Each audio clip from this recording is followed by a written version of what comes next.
Coming up in today's show, stocks slightly rise on a quiet day of trading as we await CPI tomorrow. I'll give you an update on the developing situation in the Middle East. Inflation's still ticking up. The latest from the Fed minutes. Why some say stocks could rally. The Birkenstock IPO. And the largest corporate transaction year to date.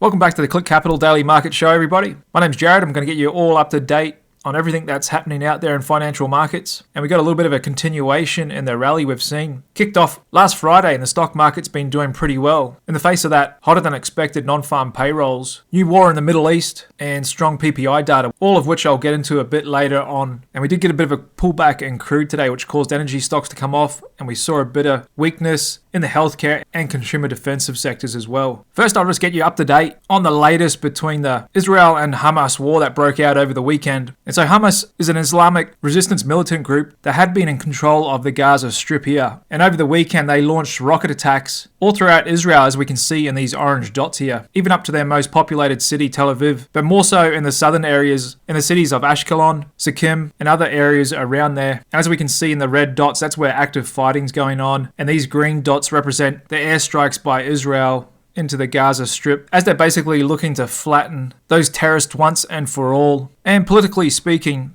Israel, a democratic country, are united in their fight against Hamas, and they've even just formed a new unity government with the current leaders in opposition coming together, forming a new wartime cabinet, and so they're all on board the same page, working in unison to defeat their enemy. The risk for the Middle East world and markets as this situation escalates to outside the Gaza Strip, as Israel is sending 300,000 of their own army men towards the Gaza Strip in order to fully secure the border and take full control. And other Islamic resistance groups surrounding Israel may see that as an opportunity when Israel spread thin, and that's why we already had the US warn Hezbollah, which is another Islamic militant group to the north of Israel and Lebanon, to not open a new front and to think twice about attacking Israel now. However, it looks like they ignored that warning, and we could be seeing a new front opening up, as Hezbollah have already claimed fresh attacks on Israel from Lebanon, in which Israel is already starting to counteract and fire back on. And there's other militant groups out of Iraq and Yemen threatening the US back over intervening in Israel. And don't forget, the United States still has 2,500 troops in Iraq and an additional 900 in Syria, who could become targets if something escalates over there. So while markets are pretty calm for now and pricing things as if this is going to stay contained to the Gaza Strip, there's still a path where this could spill over to other parts, like we're already seeing on the northern Israel border coming out of Lebanon with Hezbollah. And that could still send oil over $100 a barrel very quickly if there was a big attack from one of those groups onto a new Israeli city or American military base. And just like Israel's using this opportunity to get rid of the Hamas militants, any further escalation they may see as another opportunity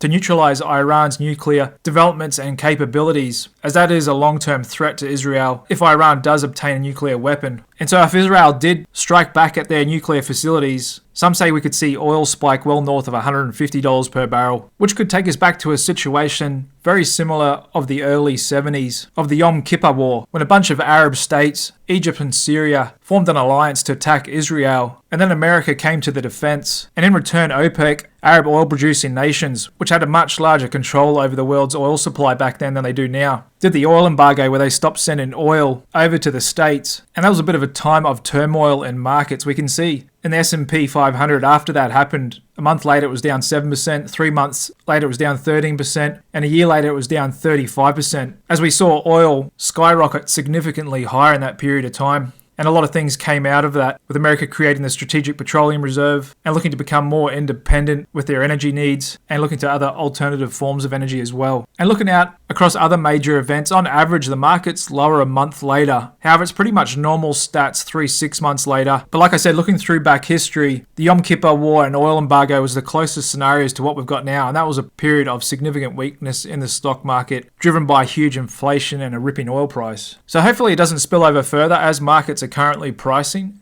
However, that is still a real possibility. And speaking of inflation, we're still already seeing upticks in data coming out, with the latest today producer price inflation came in a little hotter than expected in September and the highest annual rate in 5 months. And so economists had expected the month-over-month increase to be 0.3%, actually came in 0.5%. And just looking at a 1-year chart of that PPI data, with the actual numbers in the blue line now showing the third consecutive month above estimates. The first time that's happened in a year. And as you can see in this chart, the trend is flat at best, if not slightly increasing. However, that didn't seem to get yields moving north. We actually decreased today on the 10-year down to 455, and what could still be a bit of a flight to safety. And the stock market as well finished a little high with S&P 500 now at 43.76, but it was on a low volume, low volatility day. We put in an inside candle here, and the market's really waiting for the big one, CPI, tomorrow. And we just got the latest minutes out from the last Fed meeting, showing that a majority of Federal Reserve officials felt one more increase in the target for the Fed funds rate would be appropriate when they last convened in September. But those views may have shifted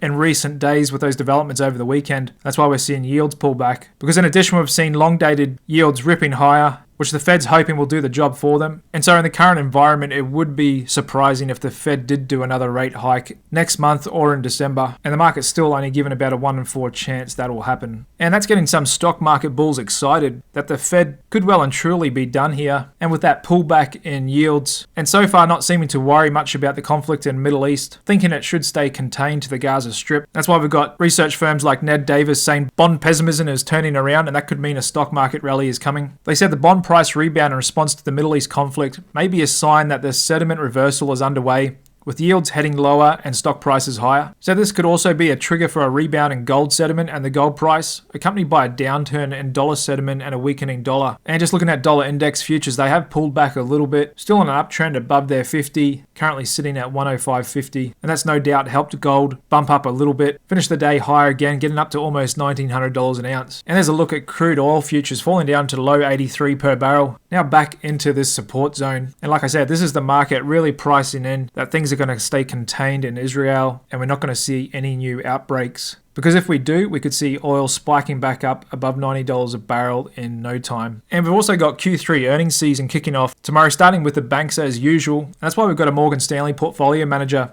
saying US stocks look set for a fourth quarter rally led by big tech, as the ideal setup going into earnings season is when there's a high level of worry, which he says there is now. He said the economy is slowing, but I don't think it's falling off a cliff. People have jobs, and he said when I listen to companies, they're still looking for workers. And it's true, the jobs market is still tight, and that's what stock market bulls are really banking on, that soft landing. And no doubt this pullback in long dated yields is getting them excited. And like we can see in this chart here, big tech is outperforming the rest of the market so far in October. Some are also saying dividend stocks are dirt cheap and it may be time to back up the truck. All dividend ETFs are still down year to date, and they're starting to show a big spread over the yield you can get from them versus the yield in the S&P 500, currently at about 1.5%. And we can see that in the iShares Select Dividend ETF under ticker DVY, currently showing a dividend yield just over 4%. And just taking you out to a weekly chart, that ETF has been in a downtrend for over 2 years now, and just overlaying it with the S&P 500 in the orange line here. You can see there is a bit of a gap between the two, and that's because dividend stocks, things like utilities and old economy stocks, have been hit hard this year due to the increase in yields. The bulls are also pointing to good upcoming seasonality, and pre-election years are typically the best performers in the stock market. And so far this year, the S&P 500 has been following seasonality pretty closely. As we can see in this orange line here, has been following pretty closely the red line, which is the average pre-election year, and then this black line, which is a pre-election year if the S&P 500 is up more than 10% in the first half. So according to seasonality, we could be in for another month or so of sideways action before going into the end of the year towards the Santa Claus rally. However, on the other side of the coin, Mohammed Al-Aran, one of the top economists in the world, says stocks and bonds are in for a painful journey and cash is safer. That's because he says interest rates are going to stay higher. And that's the counter argument to the bulls. The rates are going to be higher for longer. And this is the first time in many years you can easily and safely earn a 5% return in short-term bonds and money funds. And that's going to be a huge hurdle for stocks to overcome, and to offer a meaningful higher yield, they'd have to trade a lot lower. And it's true, because the last time US stocks were this pricey relative to bonds, the S&P 500 crashed 50% back in the global financial crisis, with research firm Macro Edge saying equity risk premium is near its worst ever level going back to 1927, and that typically happens before we see major market corrections, like we can see in this chart here, of the spread between S&P 500 and the corporate total bond return index, at similar levels back to the late 90s, before all stocks went into a multi-year bear market. And famous bank investor Steve Eisman said to stay away from bank stocks with turmoil in the sector far from over. He also said to avoid home builder stocks which have been battered by rising interest rates. He still thinks they're uninvestable, and he said the only reason to invest in banks is that they're cheap, but investing in something just because it's cheap is a value trap, and shorting something just because it's expensive is a death wish. We also have bond giant PIMCO saying bonds are a stronger bet than stocks because of recession risks, with them pointing to Fed minutes showing a high uncertainty about the future path of the economy. They go on to say, we believe growth and inflation have peaked, and we see greater recession risk than markets are pricing in, which supports a positive outlook for fixed income returns. We also got billionaire investor Howard Marks still maintaining that bonds are offering equity-like returns, and he's saying bonds should make up a larger part of portfolios than in the pre-pandemic era, once again pointing to the relative valuation between bonds and stocks. And my own custom indicator is pointing to the same thing, with my optimal stock bond allocation recommending a 57% allocation to bonds versus a 42% allocation to stocks, and that's the first time since 2007 it's recommended a higher allocation to bonds over stocks. So while the market was pretty quiet today on low volume and volatility, as we got the most important inflation data of the month coming out tomorrow, the Consumer Price Index CPI, and no doubt the Fed and the stock market is hoping that comes in line with expectations, if not below. However, we've had an oil price on the increase the last couple of months that could find its way into CPI. And so the market's looking for that headline number to come in at 3.6% year-over-year growth in the average price of our goods and services. That's a little bit below what we got last month, or 3.7%. And just looking at a 5-year chart of headline inflation, you can see it had been on a strong downtrend over the last year with the decrease in oil. However, the last two prints we've got have seen upticks, with last month's number coming in a little bit above consensus. And just looking at a line chart of the inflation rate here in the blue, you can see that correlates really well with the price of crude oil shown in this orange line here. And like I said, that decrease in crude up until a couple of months ago really helped inflation come down. But like we've been seeing, crude's been ticking back up. And so this print tomorrow could come in a little higher than expected. And if that were to happen, then this pullback in the downtrend in the S&P 500 could be over. However, stick with me because I'll get more into that a bit later on in this video. Another news out today, we had German sandal maker Birkenstock coming onto the market for the first time in their IPO, and that traded a little bit weaker than their IPO price of $46, opening at $41 a share. They raised a little over $1.5 billion, implying a market value of $7.7 billion. And there's a look at the first candle for this stock, trading a bit over 15 million shares today and finishing a bit above $40 per share. And that's the latest big IPO we've seen after Instacart and chipmaker ARM, but the IPO market is still really soft. Companies going public this year have just raised over $18 billion. That's down from $23 billion in 22 and way down from the $300 billion we saw in 21. And we can see that trend in the IPO ETF, still trading way off its highs from 2021. And although it's done okay this year in line with the rest of the tech market, it's still pretty depressed down here. We're also getting more news about the largest corporate transaction this year, ExxonMobil, acquiring Pioneer Natural Resources in a $60 billion deal, their largest deal since their merger with Mobil in the late 90s, creating a shale giant. And this is Exxon still betting big on US oil production, which is probably a safe bet for many years to come, in line with the US's long-term goal to be more self-reliant for their own energy needs, further get away from relying on the Middle East. And the world's still going to rely on fossil fuels for many years to come, even though it's been in a downtrend since the late 60s. As we can see in this chart here, the percentage of fossil fuels share of world energy consumption. We can see it starting in the mid-60s, around 93% of all world energy consumption coming from fossil fuels, to the most recent data, which is showing about 81%. And so for that to get down to below 10 or 5% could still take another 50 years. Stock market's still not all that excited, still got the fear and greed index at a 33. Corporate insiders still not buying this market, and a really quiet day in the options market, just 33.7 million contracts traded, equal amount of calls and puts. And again, that's the market waiting for CPI tomorrow. And there's a look at my custom indicators, dark pool percentage, actually getting into bearish territory here today at 40%, but the S&P 500 oscillator is still really neutral, smack bang in the middle at 50. And it looks like this short-term bounce we've got could be starting to lose legs. However, more on that a bit later on. First, let's just go over all the major market categories. International stock indices continuing their pop-up off these lows as well. The VIX coming off pretty strongly today, now sitting just above 16, and same with volatility risk premium, with implied volatilities just 2.4 points above realized. We did see a bit of a jump in the put-call ratios, and short-term breadth continues to improve, now slightly more than half of all stocks above their 20-day average, but we've still only got 43% of stocks above their long-term average. A little bit of improvement. Another breadth stats, 32 new lows versus 31 new highs in the NYSE, but the Nasdaq's still weaker, 92 new lows today versus 37 highs. Growth versus value stocks actually break out to new highs for the year, and tech stocks versus small caps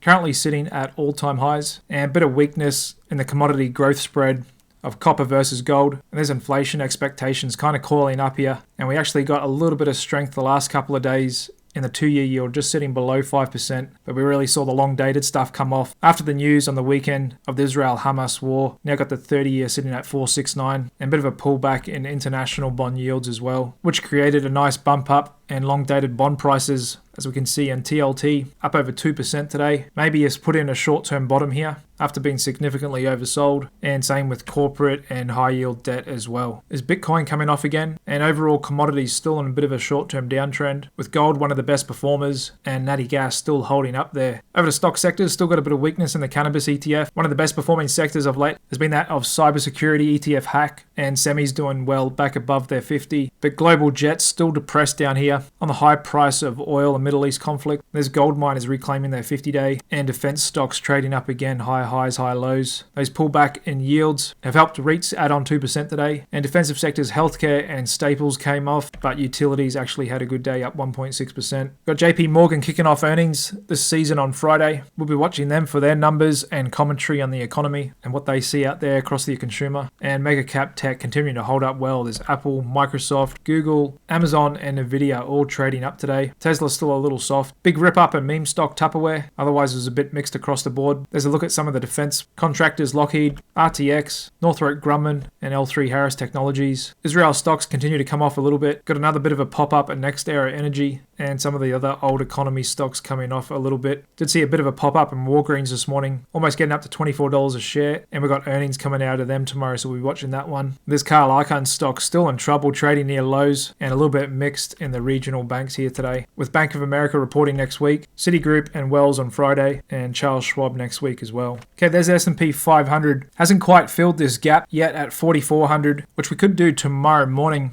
Got CPI coming out at 130. And like I said, it's very possible that comes in above expectations, just like it did last month, and like PPI came in above expectations today. And because oil has been high the last couple of months, same with food prices, as we all know. And so it wouldn't be all that surprising to see it come in a bit firm. And I imagine if it did, that would get yields back on the march higher and potentially complete this pullback in stocks we've got over the last week. And of course, the other big risk for the markets is if the conflict in Israel spills over and other Islamic militant groups start coming after Israel, if they see it as an opportune time, which could also potentially drag Iran and the States into it. So hopefully that doesn't happen. But if it did, that would get crude oil spiking again, and that would be another negative for the stock market. So as always, we'll just have to wait and see what happens and play it day by day with the price action that we get. Thanks very much for stopping by, and make sure you come back to the Click Capital channel tomorrow for my analysis of the CPI report and the market's reaction to that. All right, guys, see you then. Cheers.